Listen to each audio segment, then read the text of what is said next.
25 Juni. Aku pergi ke rumah sakit hari ini setelah makan semangka yang manis sekali. Tadi siang aku merasa sakit perut. Dokter lalu memindai tubuhku dan menemukan sesuatu yang tidak biasa. Entah kenapa biji semangka yang aku telan tadi pagi tetap berada di perutku dan tampak seperti kecambahnya sedang tumbuh. Aku ingin menyingkirkannya, tapi dokter bilang ini aman selama diawasi dengan baik. Mereka bahkan menawarkan bayaran mahal jika diizinkan mengawasi semangkanya tumbuh. 26 Juni. Aku pun mencari tahu tentang semangka. Sebenarnya buah ini termasuk jenis beri. Bijinya seperti biji beri lainnya, tidak bisa bertahan dalam tubuh manusia. Hanya mengambang di sepanjang sistem pencernaan dan keluar dengan sendirinya saat kita buang air.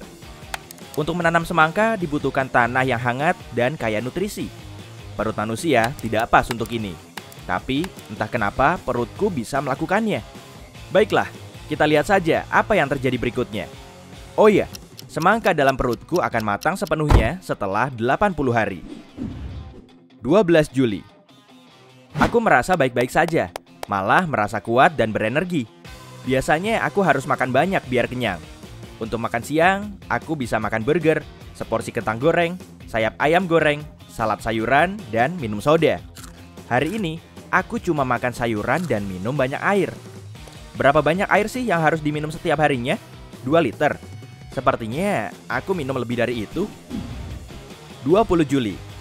Aku berada di luar rumah sepanjang hari. Matahari bersinar cerah dan aku senang bisa berjemur. Dulu, aku tidak bisa membayangkan hidup tanpa AC selama musim kemarau. Tapi, sekarang aku malah tidak menyalakannya. Aku jadi suka panas. Kerennya nih, aku tidak berkeringat sedikit pun. Semangka yang ada dalam tubuhku menyerap semua kelembapannya. Berat rata-rata semangka adalah 9 kg dan 90%-nya merupakan air. Aku minum sekitar 5 liter air sehari. Hebatnya, aku hampir tidak makan sedikit pun. Air membuatku kenyang. Semoga tubuhku akan baik-baik saja. 31 Juli. Aku kembali ke rumah sakit. Perutku di USG. Ada semangka kecil yang terlihat di dalamnya, tapi tidak bulat seperti semangka kebanyakan. Yang ini lonjong mengikuti bentuk perutku. Sebentar lagi, perutku akan terisi sepenuhnya dengan semangka dan tidak akan ada ruang yang cukup untuk makanan. Dokter memberiku vitamin cair agar tubuhku berfungsi normal. Setelah tes darah, baru ketahuan kalau sekarang 30% darahku adalah jus semangka. Berarti aku orang paling manis sedunia dong. Oh, 5 Agustus. Sudah 3 hari belakangan ini cuaca mendung. Matahari bersembunyi di balik awan. Aku merasa tidak enak badan. Aku sudah minum banyak air, tapi tetap saja tidak cukup. Aku perlu matahari. Dokter menyuruhku pergi ke salon tanning kulit. Aku menggelapkan kulit selama 2 jam dan minum 2 gelas air setiap 10 menit. Pegawai salon pun terkejut. Oke, aku merasa lebih baik sekarang. Semangkanya sudah menyerap cukup energi dari sinar UV. Dalam perjalanan pulang, hujan pun turun. Semua orang berjalan memakai payung atau segera berteduh. Tapi aku menikmati cuacanya. Aku berdiam selama beberapa menit dan membiarkan diriku basah kuyup. Tapi, begitu sampai rumah, aku baru sadar kalau tubuhku kering. Begitu pula pakaianku. Keren abis. Sekarang aku bisa menyerap air dari kulitku. Seperti punya tenaga super. Lalu saat bercermin, aku baru sadar kenapa semua orang di salon kaget melihatku. Warna kulitku kehijauan. 12 Agustus. Aku tidak mau pergi ke salon dan membuat orang ketakutan lagi. Jadi, aku membuat alat tanningku sendiri. Aku beli 2 lampu tanning kulit. Pergi ke kamar mandi dan membiarkan kulitku bermandikan sinar UV. Lalu berbaring di sana seharian. Begitu selesai, bak mandinya kering kerontang.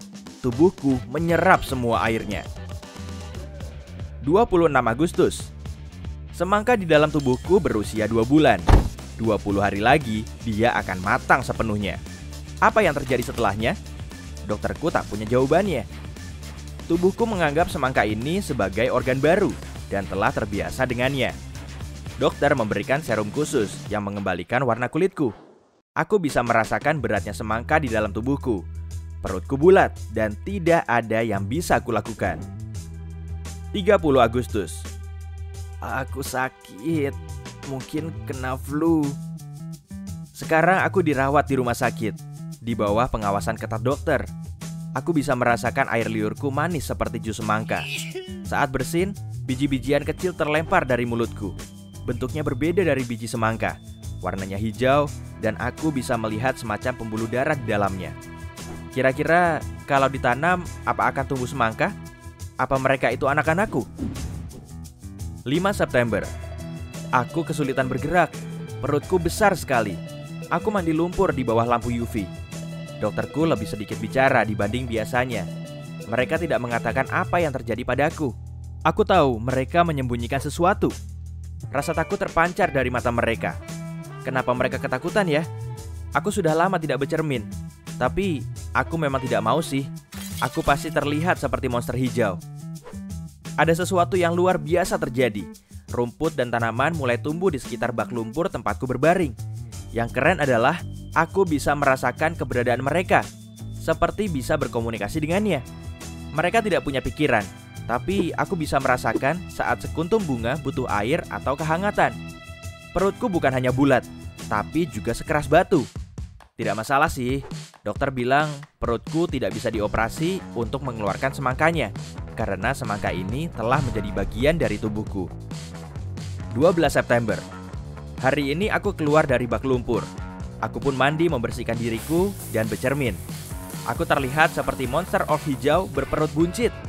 Saat berjalan berkeliling rumah sakit, aku mendengar suara. Entah hanya khayalanku atau memang nyata. Tidak jelas apa yang mereka katakan, saking banyaknya suara. Sepertinya mereka bicara menggunakan suaraku. Apa aku sudah gila? Dokter masih belum mau mengatakan apapun.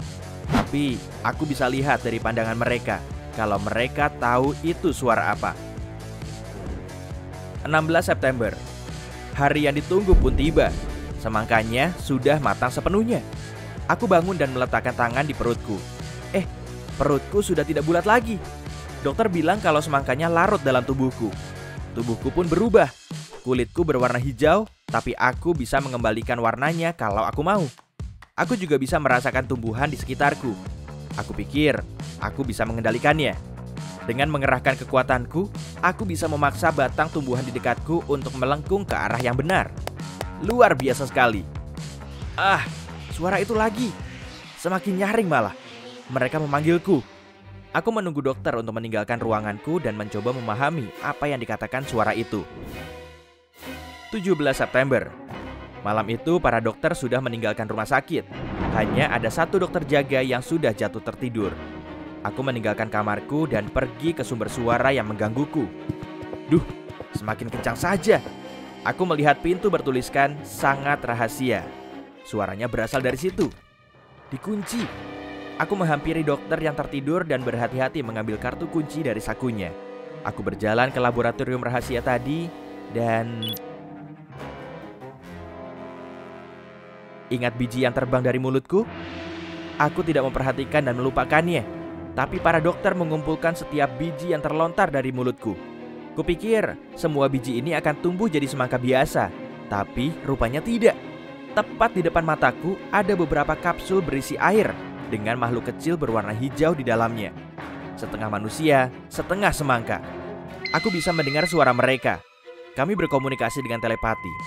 Mereka meminta bantuan. Rasanya kami harus kabur dari sini. Sekarang aku akan membebaskan anak-anakku dan kabur. Semoga tidak ketahuan. 24 Mei. Sudah hampir setahun berlalu sejak aku menelan biji semangka. Aku baik-baik saja dan tinggal di tempat terpencil bersama anak-anakku.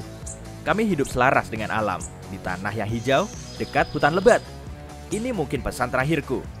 Aku bersama tentara semangkaku berencana untuk segera menguasai dunia karena manusia telah mencemari alam. Hahaha. Oke, aku cuma bercanda kok. Aku kan bukan penjahat. Kalau ada yang menemukan rekaman ini, ketahuilah kalau aku hidup bahagia. Sekian.